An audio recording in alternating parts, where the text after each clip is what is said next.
Hello, everybody. This is Tait Fletcher, and this is Pirate Life Podcast. Back by popular demand. I didn't know anybody cared, and then everybody freaked out, and they're like, "Hey, why aren't you doing that thing anymore?" Just kidding. I got super busy, and you know, my new thing is I want to make a priority of putting out at least 2 a week, and so here we are. Anyway, without any more goddamn excuses about that shit, I want to just get after some guys that have been sending me some great stuff, man. And I've been super excited about, man. I've been really deep onto the bone broth trip for the last few years, and lately, I just went to this this trade show type thing for all natural foods and all that kind of stuff. And there was the trouble with bone broth, vegetables and different herbs and stuff that you want to put in and season it and then put it all together and then cook it for a while. And it's time intensive, and I don't have time, man. I'm all over the place. I travel a bunch. But this guy Justin at Kettle and Fire Bone Broth, they packaged it, and they're getting it into stores, and it's fantastic, collagen rich and super nutritional. And if you don't know anything about the nutritional value of it, just just Google bone broth, and the beneficial effects of it are just fantastic, and you can't really compare it to almost anything. I've been wanting to get enough to where I just do a fast for like a week with no food, with just bone broth as my nutrients, and of course coffee. So anyway, check them out, Kettle and Fire Bone Broth. I also want to thank the Float Clinic down in Torrance, man. They are always super dope to deal with, and super great guys down there. So if you ever want an experience in a flotation tank, and if you don't know what that is, it's kind of like being in you allow yourself to get into a deep meditation and alternate reality in a super comfortable kind of space without drugs, and it's a fantastic thing meditatively, and also like for spinal decompression and for a lot of health stuff. It's really super good for you.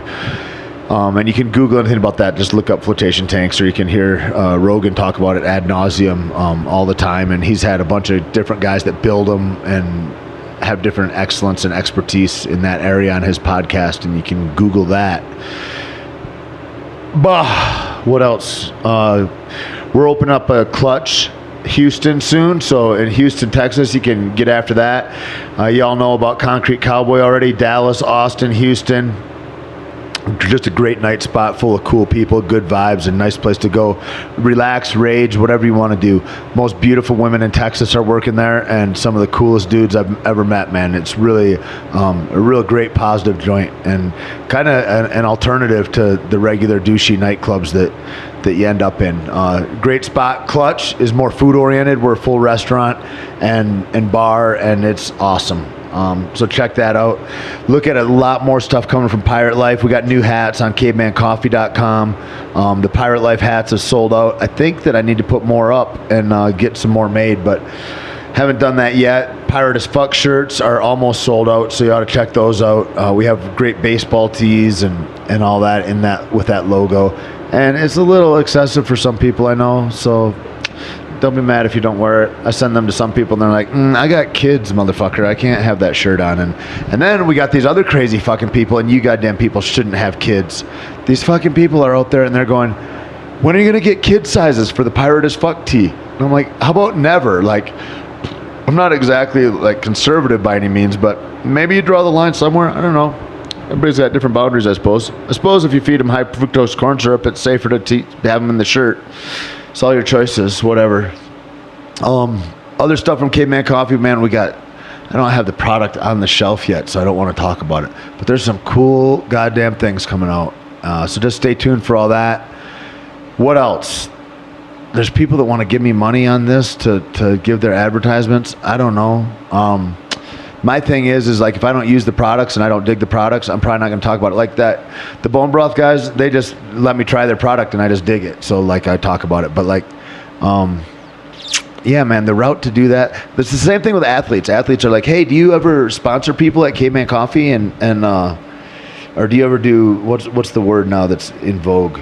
brand ambassadors. Are you a brand? All these nerds or any chick with tits on the internet is like, I'm a brand ambassador now, which seems like a weird thing. It's like a made up thing where whatever, but it's like, if you're down for the cause and you're like, want to be like, if you're really truly invested in your nutrition and in your health and in your fitness, and you're looking into that, and you're looking into MCTs or you're looking into ketogenic diets, I mean, that's kind of like we based our whole company on the empowerment of people and on that conversation. And so if you're without the conversation and you're not about it, like there's people that are like, oh, I've got an athlete that wants to get spot. Like if they're not into it, I don't give a shit who you are. Like I want people that are excited about the brand and excited about sustainable health and nutrition and all that kind of stuff. So that's kind of the thing. Like if you got to ask, then you already don't know enough kind of deal. The big Tait Fletcher. Powerful Tait Fletcher. Is a real alpha male. Weightlifter. He's a stuntman. Movie star. Robust, enthusiastic individual. He's huge, by the way. He's like a monster person. One of the sweetest guys I know. He's bigger than life. Actor. Entrepreneur. A fighter. The jiu-jitsu technician. He's also bald and he has all these tattoos. He's just a big fucking man. A man, a myth, a legend. Tait Fletcher. Tait Fletcher. Tait Fletcher. What's up, Tait Fletcher, you fat motherfucker? Tait Fletcher. Tait Fletcher is Tait Fletcher. Teddy bear. Motherfucking Fletcher, ladies and gentlemen. That's Tait Fletcher, everybody. The great Tait Fletcher. Tait the animal Fletcher. Tait the savage Fletcher. Always moving. There's no stillness with Tait Fletcher. You will find no dust. Tait Fletcher's in the house, ladies and gentlemen. He just said the word erection. Tait Fletcher. Tait Fletcher's in the fucking house. Tait Fletcher! Tait really blasts out some serious hardcore truth bombs, and I think you're really going to enjoy it.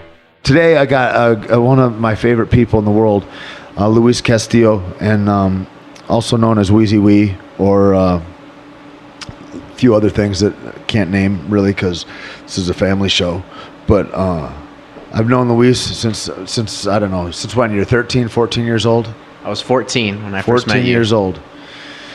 And so Luis is a badass jiu-jitsu expert and had been a student for a long time, and then, you know, just never lost interest and stayed excited, and it's just been a pleasure, dude. And it's great to see everything, and just graduated college, which is crazy because it just seems like last year that we were driving down to the dorms and putting you in college. Like, that seems like a trip. I remember that. I'll never forget that conversation. Yeah.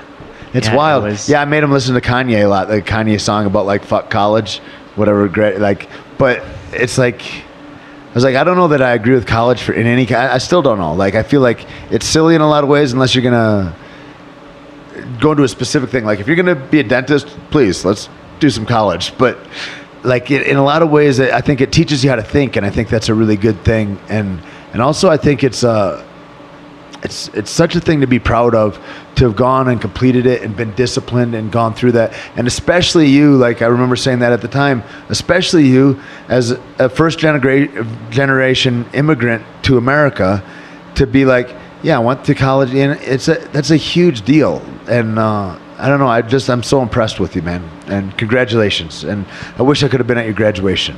Thank you. No, I mean, it definitely, it's something that I take a lot of pride in. And I mean, I would have loved to have had you there, but you were there in spirit.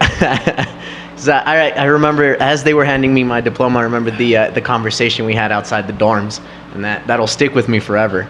But yeah, I take a lot of pride in it, being the first one in my family to go to college and finish it. Right. Which, you know, they're two different things. It's Almost anybody can go to college. I've signed up for a lot of college, and I don't have any degrees. You know what I mean? It's like there's a lot of that. Your stick-to-itiveness and your discipline is just really remarkable, man. I knew that I had to finish it. And like you said, it's something that not everybody needs, and it's not for everybody. And some people don't get anything out of it. But if you can stick through it, there's something to get out of it. Sure. Whether it's the education side of it, or whether it's the social aspect, or whatever it is. For me, it was a little bit of everything, and I definitely feel like I don't regret it. Yeah, regardless awesome. of. And so, what's your degree in? So just to let everybody know. So I have I just earned my bachelor's in exercise science. How cool is that to say? It's just earned my pretty bachelor's. cool. Pretty cool. It's dope, man. Yeah. sometimes they're like, well, what is exercise science? And then I refer back to, well, it's physiology. And now it sounds a little cooler that way. That's dope. I like that. I'm an expert in physiology, body mechanics, whatnot. Yeah. Do you think then you would do ongoing education in that ever? Now that you're like, you got a little perspective and you're looking back and like, you know, because now there's got to be like a sense that there's a vacuum in your life. Like there's this space where school used to be, and now what to do in that space, or what do you think about? Do you think about a master's, or do you think about any of that? It comes up a lot. Everyone asks because that's the road that the majority of people take. Which is a bullshit way to do it, in a way. It's kind of like people fall in love, they date for a long time, and then all their asshole family and friends are like, so when are you guys getting married? And then if they do break down and get married, then they all go, so when are you having the kid? And so it's always like, people are always asked the next thing. I don't mean to say it like that, but I know you think about things in a different way. And for you, like, what do you think is useful? I was fortunate enough to have been part of Undisputed at a very young age. So I learned about... And to clear up for people listening, Undisputed is our gym in Santa Fe, New Mexico. And Luis has been a kickboxer and a jiu-jitsu specialist here for all that time. He's currently a purple belt in jiu-jitsu. Oh, no, he's not, is he? He's a brown belt in jiu-jitsu. And just a badass. And like and also, like, you coach CrossFit. You went then and got certified in CrossFit, coach strongman stuff now, and then you have private clients as well. Yep. And you're what? You're 21 years old. I'm 21 years old. Crazy.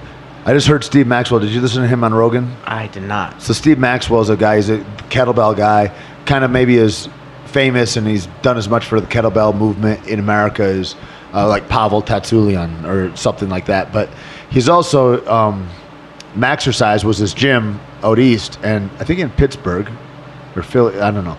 But I remember fighting his guys before at the Pan Ams and stuff. Always tough guys. And he's an old school black belt, one of the first American black belts in jiu-jitsu. Was highly successful, sold all his stuff, put everything he owns in a backpack, and he travels the continents. And he's in a different continent every couple of weeks. And so but what he was saying, he's like, I don't know if he's in his 60s maybe now. He goes, if you're not like 45 years old or older and you're a trainer, I'm not listening to you. Like, you don't know what it's like to have gone through all these things. And there's something like that, because like every nerd that works out is like, I'm going to be a trainer now. I'm going to get my mom's friends. I'm going to train them, and I'm going to like, and whatever. And it's like a bunch of dudes without a huge scope of life are like, it's like everybody that does jiu-jitsu, every blue belt's like, I'd like to have my own school one day or whatever. And it's great, but not everybody's good enough. Not everybody merits the thing to do that thing. And it's a lot of people, I think, make training look bad. Now, you're one of the youngest guys that's out there that I admire fully as a trainer. And one of those things is because I've watched you walk through a lot of bad stuff with it. Like, I mean, like first your knee, like, you know, when that happened and you blew out your ACL, and then to come back from that. And so to come back from injury, I think, is a huge thing. And like what an older person has is more injuries that they've come back from, or it's a different conversation. And you did that, that's huge. And then with your shoulder, boom, again, a couple years later, you know, and so like all those things, I mean, does that inform your training a lot? I mean, how's your perspective changed from when you first wanted to start training people to where you are now? Oh, it's very different. When I started wanting to be another MMA fighter. That was the goal. And then I started to realize what it actually was, and the toll it takes on both the mind and the body. And I started to realize that wasn't, after my injuries, I knew that wasn't going to be for me. I didn't want that. I didn't want to be, it's a very secular life too. There's not a lot of other interests you have. If you're doing that, that's what you're doing. That was it. Yeah, you have to dedicate 110% of your life to that specific thing. And first of all, I wasn't doing that. And second of all, once I had the injuries, I understood that I couldn't do that. I couldn't take that chance. Right. So I had to focus my attention on other things. The injuries actually are what made me make the decision of the exercise science degree and the school route at the time, with the goal of, I remember struggling to get physical therapy. And so then I said, well, I'm going to learn this thing and I'm going to do my own physical therapy. And that was what initiated the conversation of going to school for exercise science. Crazy. You know who else did that? Louis Simmons at Westside Barbell. Broke his back. He's like, and everybody's saying, we got to fuse it. We got to do X, Y, and Z to you. And he goes, nope. I'm going to go ahead and rehab my own back. And that's what he did. Crazy. I think that kind of thing, if you're hurt and you have that kind of self-interest, you're paying attention in school and you're trying things through trial and error, which is really the only thing we have is our experience, you know? There we go. It takes me a little minute when I pause this and then go back. All right. So, and now you're all 100%. Do you ever have residual hurt with your shoulder? Nothing that's big. I mean, it's like anything else. You get tweaks here and there, you know, with everything, right. Not just that specific area. But I've learned to take care of myself. I've learned what positions I can get hurt in, what positions I'm safe in. Have you gotten finished on that arm? Plenty of times. Yeah. Yeah. After their surgery? Yep. At first, it was the same thing with my knee, same thing with my shoulder, same thing with every injury I've had. It's scary at first. There's like a psychic hurt yes. that happens. Yes, that's the hardest part. It's not the physical rehab, the mental rehab. Yep. To trust your body again. Yep. It's the weirdest thing, and if we don't move, we don't trust our bodies. Like that, and that's I think. So how soon do you think, like after you've gone through that, what would you recommend? Like if people do hurt themselves, everybody's like, well, how soon do I get back to movement? And how, like, and I suppose it's different for different injury, but like you can really speak to that. You're kind of an expert in that subject matter. Really, I think it depends on the severity of the injury, what body part you've injured. Right. And because of the stability of certain body parts. Yes. And also the level of activity that you had prior to your injury and that you plan on partaking in after you've recovered. If you're an athlete and you get injured, you're probably going to have an easier time going back to that a high level of activity than if you were just an average Joe. But then there's the danger of going back too quickly, too soon, because you are able. Absolutely. And so I think that this area has evolved. This area, like sports medicine, has evolved so much that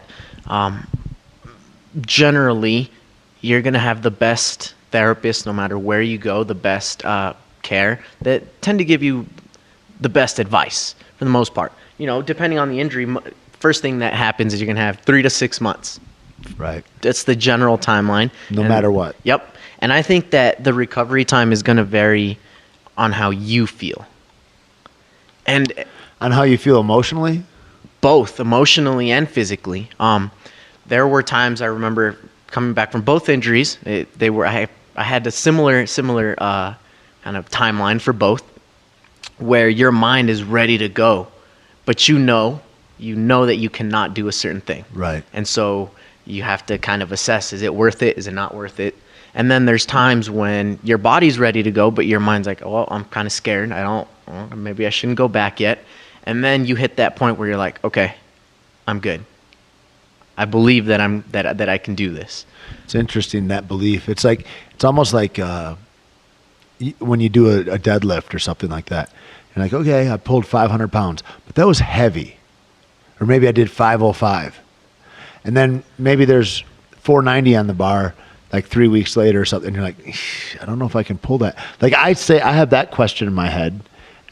Whereas there's some athletes that I know that are like, I already know I can pull 505, so it's no problem. But it's weird. I don't feel like my physicality is static like that. That like once I did this, I'll do this again. I'm like, there's other things at play here, and I don't know if that's a lie that I tell myself or not. Or some days I feel more confident in it than others. And then especially if you add in an injury to that, then you can have the double conversation of like if your knee has had a surgery on it, and you're like, I used to squat 380 pounds, and now I can only do 3. Like at what point do you feel like I can fully recover for this, or I'll never be the same again? Because you've got those conversations that happen, right?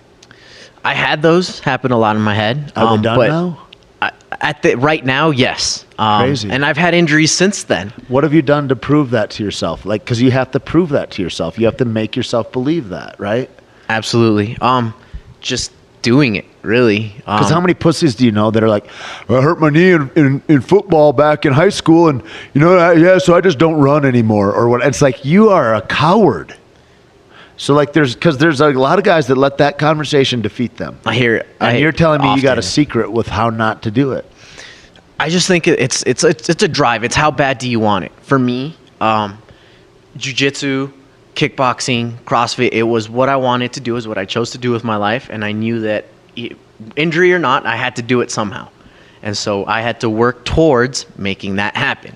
Once I got the confidence in my body to say, okay, I can move again, then I started worrying about those heavy movements or those tough rolls. Maybe at first I was just drilling on the mat so that I knew that, I'm kind of safe in this position. Oh, maybe this isn't where I ever want to be in a roll.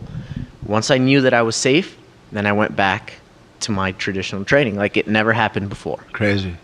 I suppose that's the thing too, is once your awareness rises, then you're in a safer position. I mean, the people that are the most unsafe, no matter if it's whether you're driving or whether you're sitting at a meal about to order some food or whether you're in combat, the people that are unaware are the people that are in danger. And so maybe those injuries bring us to a higher level of consciousness in a way, because we become hyper aware of that psychic hurt that's happened, and now we are just conscious more.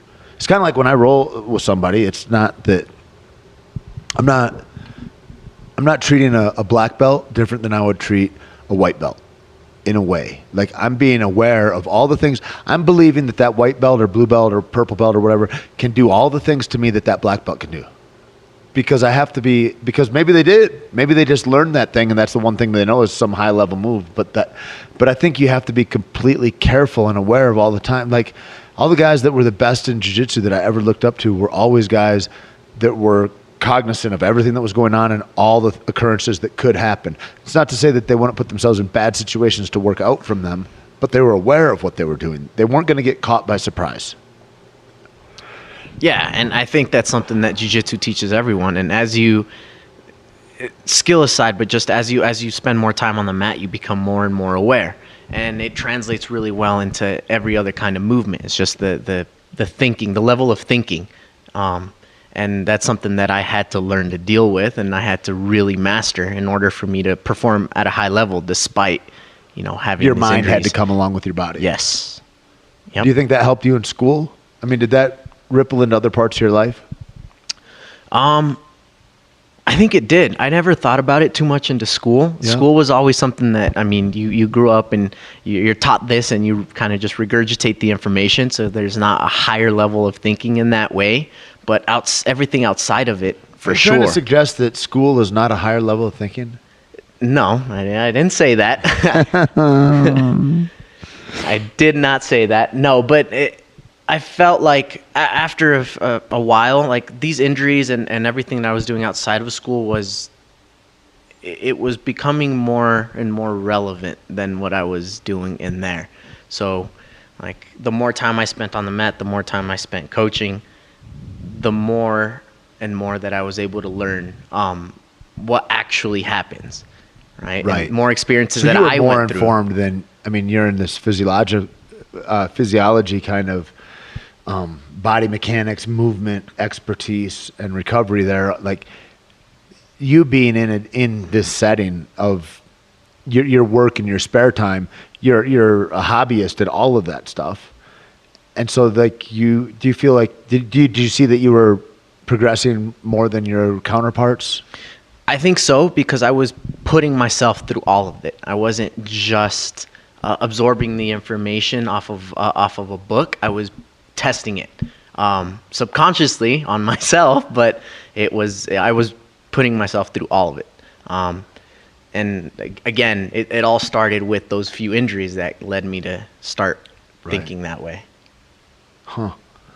And you were, is it true that you were the best mutton buster when you were a kid? That's the legend. Will you tell us what mutton busting is? So mutton busting, for those of you that aren't familiar with a Western lifestyle, you could say, is when kids have to ride sheep in the rodeo. They're too small to ride cattle.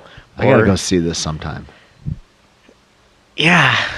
Would you take me to a rodeo sometime? Rodeo's coming up in Santa Fe pretty soon. Really? Yeah. If I'm in town, dude, we got to go. I took Nate last year, actually. Really? You got to be here. Yeah, I took Nate last year. It was Did he love interesting. Did he wear a hat? He did not wear a hat. No. I got to dress up. I got to do all of it. Boots and hat and all that. We can get you to do that. Yeah. That was another thing that I even, like, growing up around that, it taught me how to be aware of my body as well, too, because you're on top of an animal. A big, strong animal, and you really... Sheep aren't big, strong. Well, you progress from mutton busting. Okay. Eventually made my way to ponies and bulls and such. Yeah. Okay. Yeah. Little. Yeah, man. I think that's. I used to talk to the guys. There's always fighters, like little guys, like 135ers or something. They would come into Jackson's and somebody would be like, "Oh yeah, that dude's he's a rodeo guy or he's a bull rider or whatever." And they were the toughest guys, and they were always like, "Oh man, I wish I was better like this or like that or whatever." And it makes me nervous to fight a guy or whatever the thing is. And I'm like, you fight animals. Like because I don't know, like the bull riding on TV, I see it's like you're fighting an animal. Or like Cassidy Heiss, a friend of mine, she's a stunt girl, and her whole family, they're all expert riders and really badass. And her brother, they do all that, the bronco busting and all that crazy and bulls that are about to gore you, that are they look like they're hunting you. It's horrible. And I'm like, that seems tougher than fighting a guy to me. Well, I've done both. Yeah. And I can tell you they're both tough. Yeah. They both have their own set of things that are troublesome. Yep. You could say that you have more control in one than you do the other. Right. But they're both tough things to do. Yeah. I say riders, cowboys in general, probably. You could argue that fighters and cowboys are the toughest. It's like, is that right? One and two. Yeah, really? First and second place right there for toughest people on the planet. Crazy. What about Navy SEALs and Army Rangers? Maybe out of that group. Those guys, yeah. I mean, that's just a different category. We're talking athletics right here. Yeah. That's yeah. So you grew up on the farm or on a ranch rather. Yep. In Chihuahua? No, here in Santa Fe. Actually. Really? Yep. And so that was your dad's place, and then he was kind of a famous rodeo guy. I guess locally you could say he was a team roper. Still is actually. So grew up in Santa Fe, and we had our small ranch here in Santa Fe. He had a ranch in Mexico. Would go back and forth, always around that, and yeah, that's where I grew up until the first day I stepped into the gym, and then that was the end of my rodeo career. Crazy. And this is how tough rodeo is. Like gave me an idea about it. The rodeo guys look at guys in the gym and they're like, whatever. There's kind of that. Your dad was like, you guys are pussies. Yeah, he is very much like that. A lot of that is, I don't want to necessarily say it's the rodeo guy. A lot of that was just the machismo in general. Well, probably as a dad, he wanted you to go what he was doing. Like he wanted you to follow directly in his footsteps and all that. Yeah. And he knew he could show you that and wanted to show you that. I used to always trip, man. I'd think all I want is my dad to be proud of me. And I like. That was the thing that bothered me for years. Like I really was like, I didn't know what to do and how to do that and whatever. And then what finally dawned on me years later was that all he ever wanted, like what your parents want for you, is to know like I made this human that's able to take care of themselves and is going to be okay in this crazy, fucked up, tumultuous world where anything goes. And like when I started to show that I could do that without going to prison or something, our relationship was mended in a huge way. And I think that it gave him, the more I got confident in life, the more he got confident in that it was going to be okay and that he'd done all right. Because I think that's the thing is I think that they look at it as a failure on their part if they haven't prepared you in a way. Even if they're like not ever there, hands off, parent, like if they'd like to think that, that somehow their genetics have superiorly infected you to become great. And I think that, and so I think that, I don't know, people ask like, well, about what they should do or what, and I just always go into whatever makes you happy. And like, it seems like such a generic thing, but like people talk about happiness a lot and they think that it's an occurrence that just happens. Like, and now I'm just happy. And it's like, happiness can fall on you, but it's a skill that you got to train. Like, you got to work to be happy. Like, I got to be around the right people. I got to read the right books. I've got to have the right information. Like, just so that my mind is in a place where I can receive information, where I can learn the most. I mean, we don't teach that in school, and that should be a thing in school. Like, get your heads, like, you should almost make kids meditate before they go to class. Like, get yourself in a place where you can receive information in the best way possible. And I think that's what the world is. If the whole thing is awareness, like how we present ourselves to the world and how we show up is hugely important. I mean, and it's gotten more so for me the busier that I get. It's like I need to take those times and be reflective and meditative and then direct my thinking and direct my day in a way where I pick the things that are going to nourish me, and I'm around the people and the things that are going to do that. I think that's a huge thing. And it's interesting you say that, because that's been my experience in the past year and a half. It went from trying to seek my parents' approval, right? You go to college, you got to make your parents happy. I did all the right things. Yep. And the closer and closer that I got to finishing, I was becoming an independent thinker. I was starting to learn outside of the college classroom, trying to learn as much as I could, both as far as personal development and within the realm of fitness and martial arts. And so I graduate college, and I have the few conversations with my dad, and he's like, I'm proud of you. I'm like, I got that, Awesome. Yep. And so then we go into that next thing. And that makes me feel good to hear. Yeah. Yeah, it felt really good. Where he's like, he tells me I did my job, Yeah. and he did. I thank him for it, because I mean, he must look at you and in a way he feels like, man, I'm off the hook. He's going to be all right. You know what I mean? Like, because I feel like they must be waiting. As a parent, they must be waiting and be like, are they gonna survive? Are they gonna go to jail or whatever is gonna happen? Like, he's got to be breathing easy, man. I mean, he's got to be proud as fuck of you. You're a remarkable person. Well, that's awesome. Hopefully that's the case. That's 100% true. I know a lot of dickheads. Yeah. So going back to what you're saying is it definitely was a thing where I had to seek it for myself. The higher level of thinking, the personal development, meditating, everything you had to do, not just within the college classroom. And I feel like just in the past 6 months of doing those things on my own time, I've grown tremendously. Right. And yeah, they definitely don't teach us those things there, which it would be nice if they did. What have been the ways that, I mean, you're in a, you're a young guy that's come up in an information age. You don't remember what it's like to not have a phone, probably. No, I don't. Right? Yeah, I think I had my first phone when I was like in the 6th grade. And so right now I'm looking at things and like they're saying that kids don't know how to write because everything is typed. And so that's how, and so like communication's changing and our availability to information is changing through whether it's Twitter or whatever. And so like what do you think, what are the best ways that you're finding in 2016 to access information and to really, I guess, form yourself to be who you want to be more? And because you're super empowered. Excuse me, sorry. As far as like taking action towards your own happiness and taking action towards, forming yourself as who you want to be as a young man and all that kind of stuff and how you want to learn as a coach and how, I really see in you, there's so many people that see like ongoing education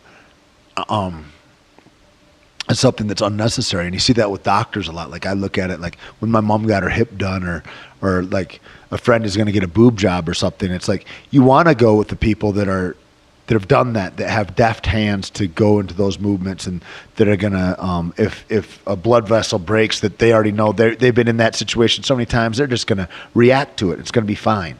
Right. And then, but also the person that's done a whole bunch of surgeries or whatever the thing is, has also learned old shit. And so unless they're in the new shit, so like almost want your doctor to be right out of school. in a way, because they've learned all the new shit, the latest components. The old doctor only has the tool that he has, and he's been working, so he hasn't had time to go to school and to upgrade his tools. But then the new guy maybe hasn't done all the procedures you know what I mean? So it's like there's this thing, and I think where ongoing education is now the new rule. Like there's not a thing where it's like, well, you could be a mechanic and you know how the carburetor works, and so there's not carburetors anymore. So now what? Like you better learn the new thing if you want to maintain being a mechanic. And I think being a human is like that. Now it's like we have to be well-rounded humans. We have to be well-versed in everything. I mean, and it's just like, it's the same old story that they used to say, you've got to be an intellectual and you've got to be a warrior. You've got to be a scholar and you've got to be a poet and you've got to be a bloodthirsty savage. You've got to know the propriety of when to bring out which one. And that's always how I've kind of formed my life of what I've looked at. Like I never thought of, like if a person was lacking in one of those, I never looked at them as an equal in a way, you know, because they were diminished. And so now I think more in all our professions, we have to be well-rounded too, or else you're just somebody that does tasks. And there's always people that need to do just tasks, but that's not somebody that's creative or that's going to build anything that's going to shake the fucking world. And that's what we need also. So where are you finding then? And do you think more people your age are in that mindset, or am I way off? I think there's a little bit of both. There are those who are taking that new information, who are seeking the new information. There are those who are just taking in what they're told from 50 or 60 years ago. I think that the most successful people in 2016 are the ones that are growing every single day. They're trying to learn something new every day. In their field, they're trying to become the best at it. They're not complacent. Something that I want to make sure that I do forever, and I've done I graduated a week ago, and most people are like, yes, I did it, I'm done, and I know it all. I don't know it all. There's so much to be learned, and everything is evolving every single day. Right. What was 6 months ago isn't the case anymore. Like, it changes that fast in today's age. And technology, it's a blessing and a curse, because you have everything available to you for free at all times, but you have to be able to sort out the right information. Yeah. Yeah, you got to, because there's a bunch of bullshit. Like with search engine optimizations, it's like, I remember looking at that when I was looking, a friend of mine was like, well, we don't know that artificial sweeteners cause cancer. I'm like, we absolutely know that, 100%. I mean, it's on every Coca-Cola can that's out there, and it says, contains carcinogenic compounds or whatever, aspartame does, or whatever the thing is. Splenda causes brain cancer in mice. We know it. And he goes, no, we don't. And so I Google it, and the Google had changed from the last time that I'd Googled it. Yep. And then the FDA is saying, nothing has been found that is detrimental to the human body out of artificial sweeteners. And because I just Googled artificial sweeteners and cancer. They're like, yeah, no fun. And so like for the first several pages, it's like that from like .gov sites and sites that, now we know are all bought and paid for by Monsanto and by different companies. But that's fucking crazy. And then by the time you get to page 4 and they're like, yeah, here's all the studies and here's the, PubMed published articles that are showing brain lesions were in mice and et cetera, et cetera. You're right by also the guy that thinks George Bush is from a lizard lineage or what. So you're around crazy. Now they put you with crazy people. So it's like, and so you got to know how to research and what is a valuable thing to read and what isn't, what's reputable sourcing. Yep, absolutely. And back to it, you have to be in the field. You have to be in it to understand it and to be able to filter those things out. And it doesn't matter, like whether it's a medical field or fitness or whatever. It's all the same. It doesn't matter. You have to be able to do that. Yeah. Yeah. I think I say like, guys are like, well, what's the best way to expedite your success in whatever field you're in? And I'm a big proponent, because every town that I've lived in, people are like, there's always the negative Nancy Eeyore types that are like, this town sucks. And I had a friend of mine, man, he's a dope guy, but he'd move from one town. He's like, this town sucks. And then he'd go somewhere else and he'd go to school for a couple of years. He's like, this town sucks. And then he'd go to the next. And I'm like, you've been to 4 different towns, bro. Maybe it's you. Maybe you suck. At what point right? is it? Yeah. You gotta, at some point. There's a common denominator. Exactly, right? So I start looking at things like that, and I'm like, there's not a fence around where you are. If it is the place, move. And a guy just asked me about, like, how do I get in the stunt world and this and that? And I really want to do that, and I'm a great parkour guy or whatever the thing is. And I was like, you got to be around the people that are doing the greatest things in the thing that you want to do. He's like, well, but I live in Illinois. Well, okay, that doesn't mean anything. I just told you. Like, fucking move. Like, be around those people. And there's no promise of success in it. There's no promise that any of those people will want to fuck with you. There's no promise of any of it. You have to do it for the love of the thing and do it. And if you want to have it go somewhere, you have to be around the people that can put it, put wheels on it to go somewhere. And that's the same in whatever. Like, if you want to be a lawyer and I want to be a doctor, and we're best friends, it doesn't help us to hang out with each other. We'll both become lawyer and doctor or whatever, but if you hang around all lawyers and you want to be a lawyer, and I hang around all doctors and I want to be a doctor, we're going to get there quicker and with better information, because now you've got all your friends that are all researching the similar things, and so you're getting all the best information as opposed to having it all mixed up without a common goal. And so, like, that's the biggest thing I tell people. Be around people that have that common goal. Know what your values are, know what your goals are, and then be around all kinds of people like that. And people that say, I can't, don't be around that person. That person's fucked up. They're broken. They got to fix their shit. Yeah, that's a person who has fallen, as they go, a victim to their circumstances, and that's the card that they like to play. Today you have because when we go back to the technology allows you to communicate with anybody in the world, anywhere. If you truly want something, you want to connect with the right people, you can do that. It's very, very simple. There's nothing stopping you from doing that. Asking the right questions, being around the right people. Yeah. And that's what you have to do. So that goes back to not just filtering information, right? That's one of the ways in which you do it. You have to be around the right people. What do you think about the future of, or how far out do you think about, like, I'd like to be here in 6 months, or I'd like to be there in 3 years, or do those conversations come up in your mind, or do you work those out on paper, or anything like that? I'm constantly thinking about them, thinking about what I'm going to do, what I'm doing now, what I'm going to do tomorrow, what I'm going to do next month, 6 months from now, in a year. And you have to have that. You have to have a goal. Doesn't matter how small or big the goal is, but you have to have something that drives you forward. If you don't have that, you've plateaued and you're not working towards anything. And I think that's a very boring way to live. And plans change. Does it mean that you have to stick to that plan? It can change from. You just gotta have a plan. But you gotta have a plan. Set goals, daily goals, weekly. Like, it doesn't matter what it is. Do you write them down?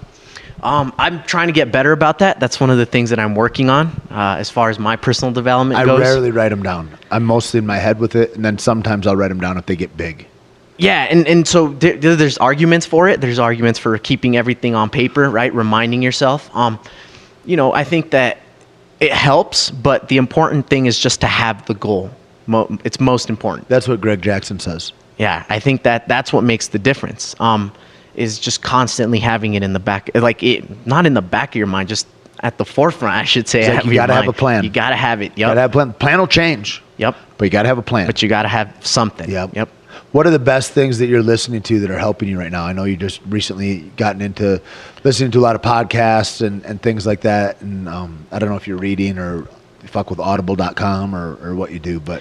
I have. I've really tried to get into personal development, like I said. So I started out, I just happened to come across this podcast. I said, well, I got to grow somehow. I was actually, I was working, and I'm like, I'm spending this time working, but I can also learn while I'm working. Correct. And I was like, I'm going to put my headphones on. I'm going to see what I can learn. I actually started out with Pirate Life Radio. It's a good podcast. I went through all of the podcasts since its inception. And then once I went through those, what was your favorite one? I think one of my favorite ones was with Carlos Condit. Oh yeah. Yep.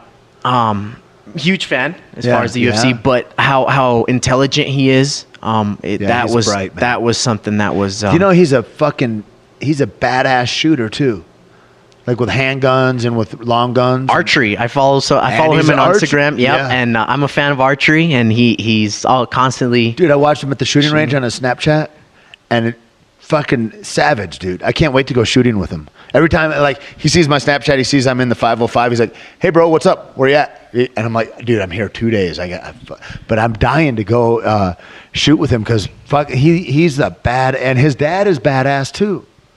Like, yeah, man, he's super talented. He's just a badass in everything. And he got so great into nutrition and everything out of health reasons, and so then he went fully paleo, and it's cool, man. It's so cool. I think that we're all, of this age, really. I mean, we span 20 years, but like it's like we're in this time. If you're concerned about your health and about owning your wellness and all that shit, it's like everybody's got this information now, and so the country or the communities are almost split, and like people that are like, fuck it, man, I'll eat at McDonald's or whatever. But McDonald's are closing down. People are getting hip to the bullshit, and people are really pirating their life back. They're really looking at things and going, no, I want to be careful where I get my meat. I want to make sure that it's not poisonous, because we poison all our major feedlots are all poisoned with corn. We're poisoning animals, like cows that aren't built to eat that. Like, it's neat, man. It's a neat time to be alive, man. And I didn't know that about Carlos until we had that podcast. I was like, wow. And he and his wife, I mean, and then everybody becomes kind of an expert cook because they want to do that. And then I think about their kids, like my friend John Wellborn. He's married to a super athlete too, and they've got these daughters. And I think he said the first real meal they had was liver from a local farm and squash. And it's like they're eating real food that is real healthy. It's like they're not having Pop-Tarts. They're not messing around with all that. And I think about my friend Marcos, like Marcos Aragon. Yep. Shameless plug for Nuevo Cerveza beer and Bloody Maria, my partner Marcos Aragon. But Marcos had trouble with his family, and he grew up on a farm out in rural New Mexico. So he's always eating just grass-fed. He didn't know anything else. And then his brother, they grew up they're built similarly. One is way skinnier, almost frail, and Marcos is always fit and well muscled, and it's like, and you look at that, Rico and Chacho, same kind of way, and it's a trip, man, to see like what is that like if you consciously, with full awareness, fed your child well and healthy from the very beginning. What kind of badass humans are we going to have in the next generation? That's exciting to me. Oh, it is. Like now because I didn't start till late, man. I was in my 30s before I ever heard paleo. I didn't know. I just didn't know. Nobody was having that talk. Yeah. Now what you have is like the sports are evolving, and I'll refer to CrossFit and Jiu Jitsu and MMA a lot because that's where that's what I know best. Yep. But now you How have are you these. CrossFit your way out of this armbar though. Anyway. No comment to that. People are so dumb. Yeah. If you're having that conversation, go ahead and just kill yourself. Hit that reset button. Yeah, that's an argument that I just never scroll catch up. past. Anyway. So yeah, you're these sports are evolving, and so people are becoming more and more educated. Oh well, those that truly want to have Right. that whether it's higher level of performance or just knowledge in general, and even if athletics isn't their thing, they start to see that disease is taking over the world, and now there's a way of fighting that without. Isn't it true that the only fucking disease that you should get is a sexually transmitted disease? All the other ones are bunk. What are you doing with that? At least go have some fun, right? Am I right or what? What do you think, Weezy, professionally? As a physiologist with a bachelor's degree. I'm going to say you should avoid all of them. Okay, so Purell. Always use Purell, kids. Post-coital. The burn lets you know it's working. And I am not paid by Purell to say that. Anyway. So, yeah. You know what's cool about that, dude? Is that what you're talking about with sport and fitness and where all that goes. We're just at the CrossFit Regionals. That's why, I missed your birthday party. We were at the Southern California CrossFit Regionals, right? And Josh Bridges smashed that shit. He's amazing. I just was texting with him earlier. I go, so what size shirt are you anyway, bro? Double XL? And he just starts laughing. He's like, a medium. And then I laugh, and he goes, adult-sized medium. And it's a medium and an adult. But so he's not a big guy. But, man, he's an ex-Navy SEAL. He's just a savage, dude, a savage worker. But I was talking with another guy, another CrossFit. He's a CrossFit HQ guy, Rory McKernan, and we were speaking about it and talking about how you used to see these vast differences, like Spieler at 143 pounds, Jason Kleep at 230 pounds, and they're both tied for 5th place, like 3 years ago or something, right? Yep. And they savages. And so the playing field was that wide. And now, as people are getting better and better, and also just a hard worker back then, 6 years ago, could get into it. You could train yourself the movements. You could, if you had any athletic background where you train your brain to be tough as shit, like you could work through things. And not anymore. Like now, it's like they found the sweet spot. And it's like you're like 178 to 203 if you're a man and you're about this height, and like it's all getting more and more dialed in. And if you're not genetically gifted, you're probably not going to the CrossFit Games, because it's like all these things have to be. The more people start to compete and it starts to get excellent, the fucking road gets narrower, man.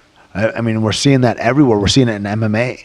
We're seeing guys do stuff in MMA that they used to only see in Jet Li movies 8 years ago or something, and now people are pulling that stuff off, and it's pretty badass to see that this stuff is progressing like this. And the guys that are succeeding are the ones that are taking full advantage of all of the new technology and the new research that we and a lot of it's old technology. Old's becoming new. I mean, you look at the stuff that Wonder Boy's doing, and like a lot of that is like old school karate.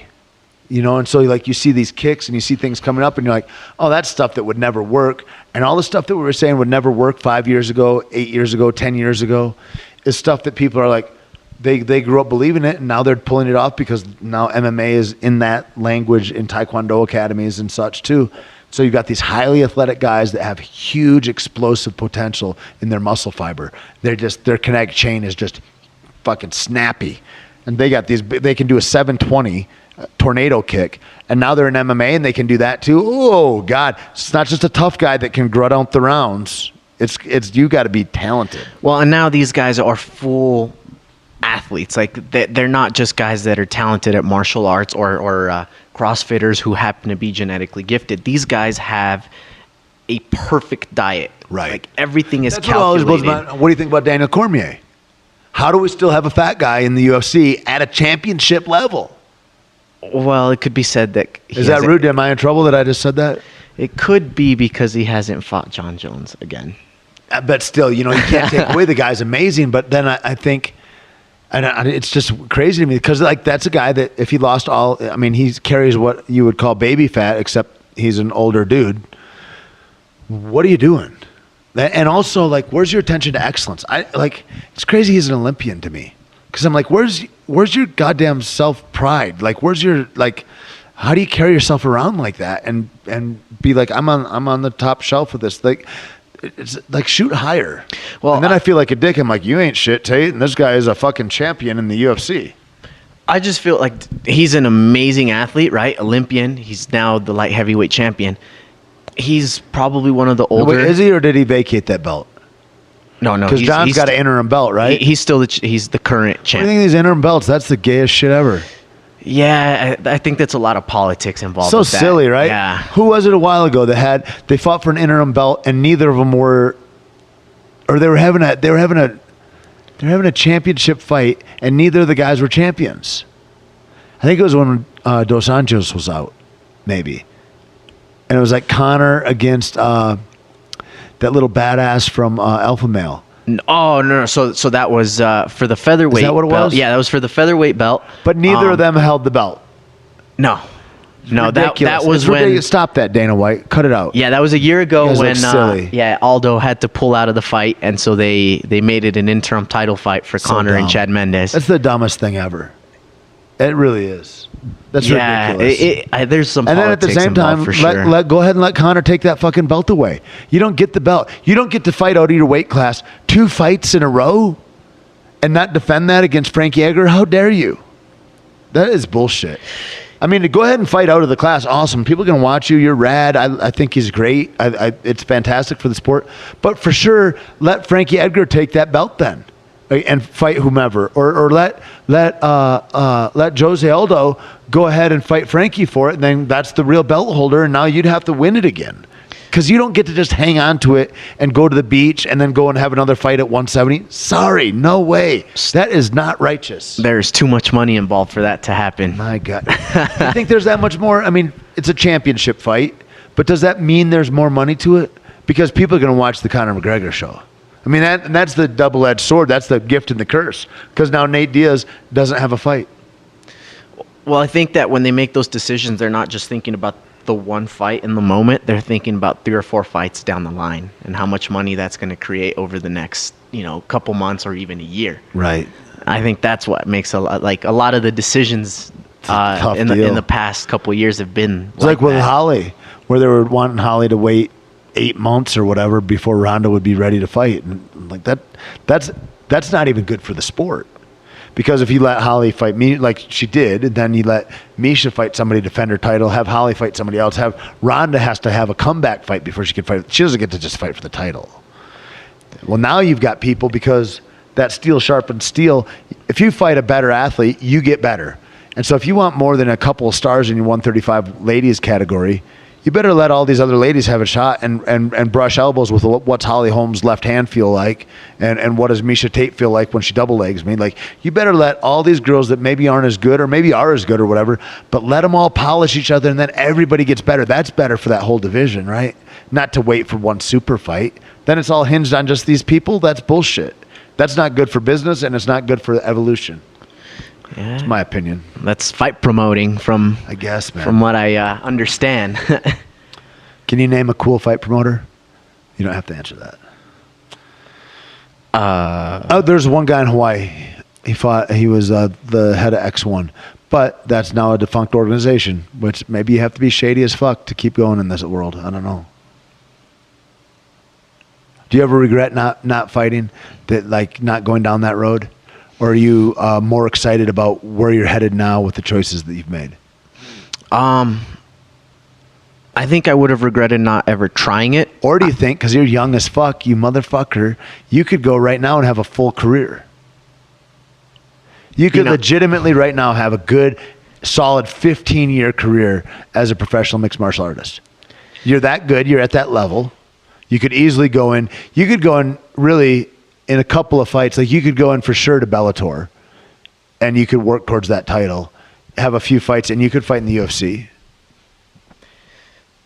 That was the goal for a really long time, and then I got to experience it, and I think that was enough for me. I think that I'm happy that I was able to step in there and see what that was all about.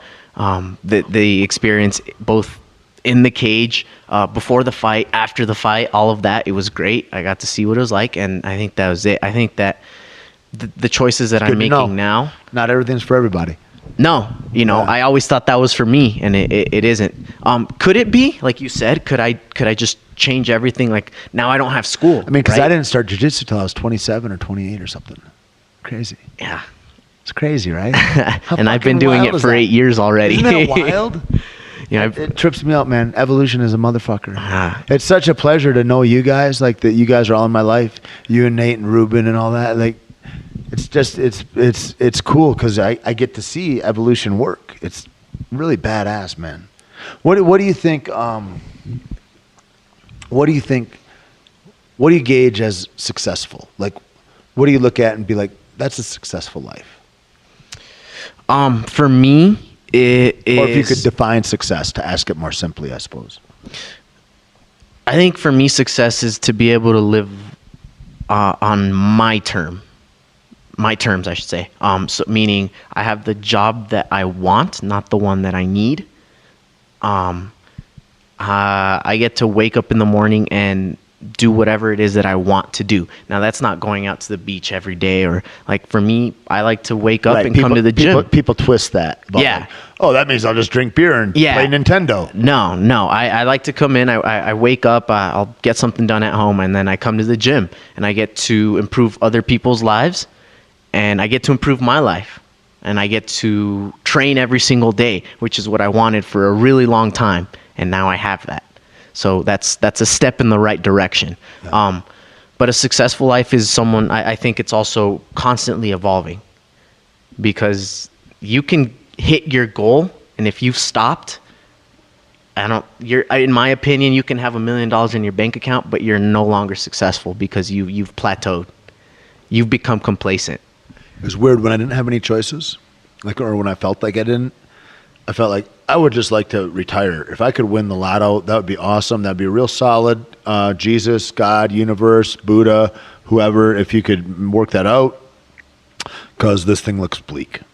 But now, like, for the last bunch of years, the more and more that I do, I can't ever see stopping doing stuff. It's like, I get a black belt in this. I want to get a black belt in that. I want to get a black belt in that. It's like, I want to get a black belt in life, man. I want to be, like, solid throughout existence in that way. And there's always another thing I want to do, like, that I want to get good at. And for me, a lot of it is learning, is going into something scary, do something you don't know about, and polish your sword. Not in a gay way that is like masturbation. No, and I think that's what success truly is just constantly striving for more. When we were talking about what I started learning recently and people that I've been trying to follow, Gary Vaynerchuk is one of the guys that I'm trying to learn from. And man, he dropped some... Somebody said his name. I've never heard him, but they're like, oh, he likes coffee. You should get him some coffee. I'm like, my reply, I'm such a dick. I'm like, I'm easy to find. Like I was saying earlier, like, if you're not really about it, I don't give a shit. Like, if you want to learn about it, I'll talk about it all day long. Like, if you're really involved in being invested in your life, and like, let's do that all day. But if you already, like, yeah. So Gary, just holler at me, dog. I'm easy to find. Just Snapchat me that pussy. I'm pretty sure that he'll get around to Caveman Coffee very soon. So anyway, what strikes you about Gary that is so badass? He, like you, which is what I love, he drops some truth bombs. And, do you think he's as good looking as I am? No. Not even close, Not right? even close. I saw a picture of him. I'm like, no. Maybe step it up, Gary. Put a little edge on that. You know what I mean? Yeah, no. He's... You got that old side part going. Are we selling insurance? What are we doing? No, nowhere near as good looking as you. But both of you guys do have some great truth bombs, and both of you guys know how to push people. Now, what's his background? Because I see he does seminars and he does all, like, he's trying to go on that Tony Robbins route, right? You could say Deepak that. Deepak Chopra or something like that. He seems like one of those kinds of guys. You could say that. So the guy started out, his family owned a wine business. Okay. And what he's famous for is that he started what's known as wine library. And he would record videos about different kinds of wines and his wine business. And he did that on YouTube for, I don't know, a year and a half, 2 years. And it never really took off. And then all of a sudden it took off, and his family's business went from, not that it was bad, already a couple million to went even from more. 40 million to 160 million. Yeah, something like that. But anyway, what he started to notice is the trend in how business is going towards the internet and video and content marketing and media. And so that's what he specializes in. And yeah, he does seminars and talks like the Tony Robbins type deal. But he also... So is it more business oriented, or is it more self-help type thing, or? So his business is media oriented, helping businesses promote themselves. But his personal brand is more about self-fulfillment, personal development. I got to talk to him. I think he's a bright guy, and you can. He seems like he has a big ego to some extent, but in today's world, like you need that. About that though, is like if you were to, it's like the double-edged swords of martial arts, right? You want to diminish the ego, and martial arts does that.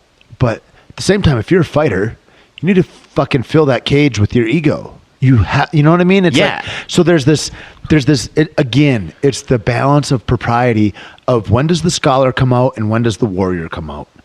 You need to know the difference. And if you don't know the difference, then you're missing out on awareness, and you need to get your discernment and your judgment together more. we go back to Conor McGregor. People, whether you love him or hate him, he's the best at it. Yep. He's the guy who he definitely has an ego. ego. I'm really liking about it though. Yeah, he's got a huge ego. Yeah.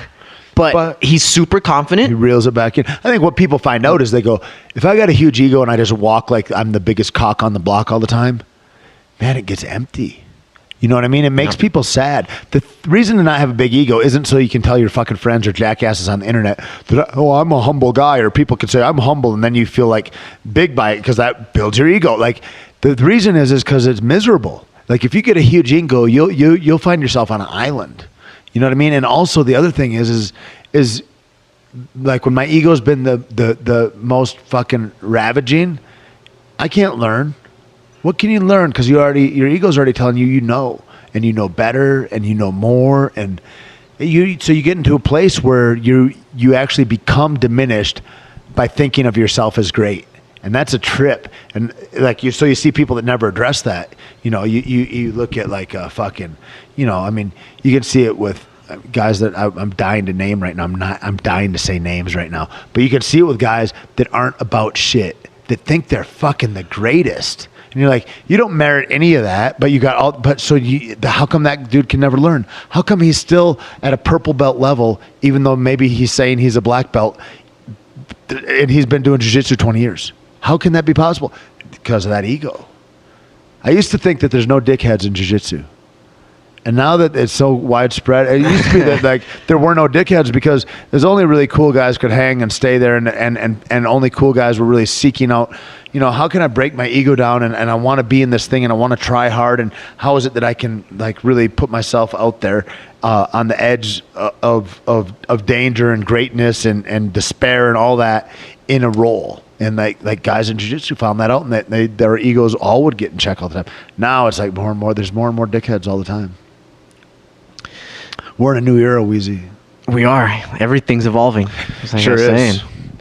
Yeah.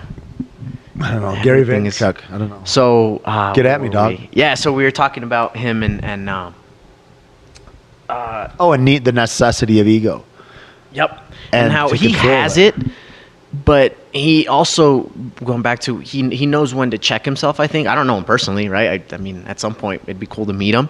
But as far as the conversations that he has about business, he's I think he's very, very bright in that sense. And so one of the things he said recently, I'm trying to remember. There's so much. That's the problem when you learn a little too much and you forget a lot of things. We all do that. We're constantly forgetting, right? And that's the reason why it's good to be around good people that are on that same vibration. Because then we get in that constant remembering. Keeping you accountable. Yeah.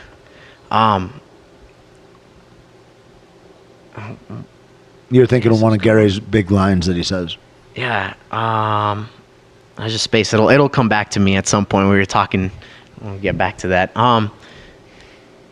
So anyway, this is the guy that I've been listening to, and so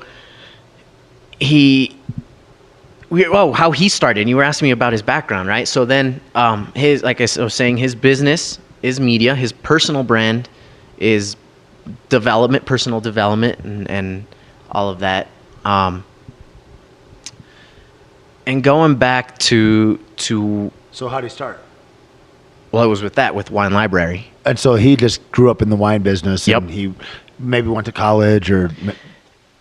He didn't actually. So he's in Northern California, is that what I would imagine? He's in New York. Okay. Yeah, so he's in New York. He said he was one of his stories. He was one of the worst students, had terrible grades, but was just a very entrepreneur, minded person, and so he started this. He helped grow his family's company. He started seeing that the world was moving towards the internet and content marketing, and so this guy just he rolls out videos, and his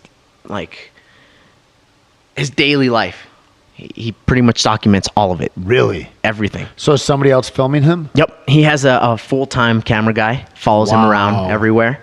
And and his thing is that he's I mean, the guy's a millionaire already, but he's still working hard, like as if he didn't have anything. So we were talking about that journey and constantly like seeking more. Yep. He's that guy who enjoys the journey, just like you, where you're like, Yeah. I have to have that next thing that Yeah. to work towards. Yeah. Right, because the second you hit your goal, if you're complacent, you're done. Like Right. that's Exactly. it. Yeah, so that's where we were. And like you said, where everything changes so quickly, you're out of the conversation. I mean, you're using outdated lingo. You don't know what the mechanisms are anymore. Yep. Yeah. Cool, man. Well, where can people find you, Weezy Wee? Well, Facebook, Luis Castillo. Instagram at Weezy10P4L. Snapchat. What's 10P4L mean, Weezy? Tell the people. 10th Planet for Life. Oh, shit, In a jiu-jitsu. Weezy 10P4L. Yep. WEEZY. If you guys are curious as to why it's Weezy. You know, as because like Lil Wayne, you know what I mean? Weezy Wee. Yeah. Have had some help from Mr. Tait Fletcher giving me that name. But yeah, find me on Instagram, find me on Snapchat.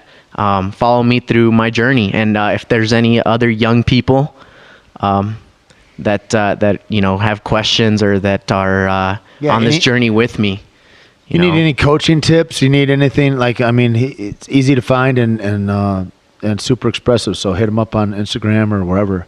Download him or DM him or whatever. However, man. Or if you're in Santa Fe, come by and check him out. Undisputed Fitness. Yeah, you can get some rolls with us here. 10th Planet Santa Fe. Drop in on a CrossFit class. Yeah. But yeah, I'm excited to continue growing really every single day. And we'll see where I am in the next 6 months. I'm excited really. for you, dude. It's really, like I said, it's like one of my biggest pleasures is watching how you guys develop. Like, it's fucking awesome, man. It's great to be on the road with you. I really appreciate it. And I look forward to doing this again. Find me at my name, Tait Fletcher, at Instagram or Twitter, taitimusmaximus on Snapchat, and cavemancoffee.com. Also, Australia. Hello, motherfuckers. cavemancoffeeco.au is where you can find us there. We're now in the second best country of the world, and hope you all love it. And I know we've got a great response to it. We're already sending a second shipment of stuff over there. And what a crazy thing to be involved in. I just was a guy that liked coffee and shared coffee around. So now that's all going. And upcoming podcast, man, I'm looking forward to talk to Josh Bridges, man. He says, yeah, let's do it sometime. And then Chuck Liddell, before I left town, hit me up, and I don't know, he's watching him. Oh, he's like, I just saw you shoot a pterodactyl or something. And I was like, dude, we got a podcast. And he's like, yeah, as soon as you get back. So I got some exciting podcasts coming up too on the way. And I'm just looking forward to get back into this. Look for big podcasts coming up this week with probably like Mark Sisson, Rob Wolf. There's a dude that did Drop-In app. He made an app called Drop-In app where he goes from CrossFit to CrossFit and rates those. So he might be coming to Austin to meet us for this Paleo Effects this weekend. And other than that, stay good, be good to each other, motherfuckers. We'll talk soon. Thanks so much, and have a great night.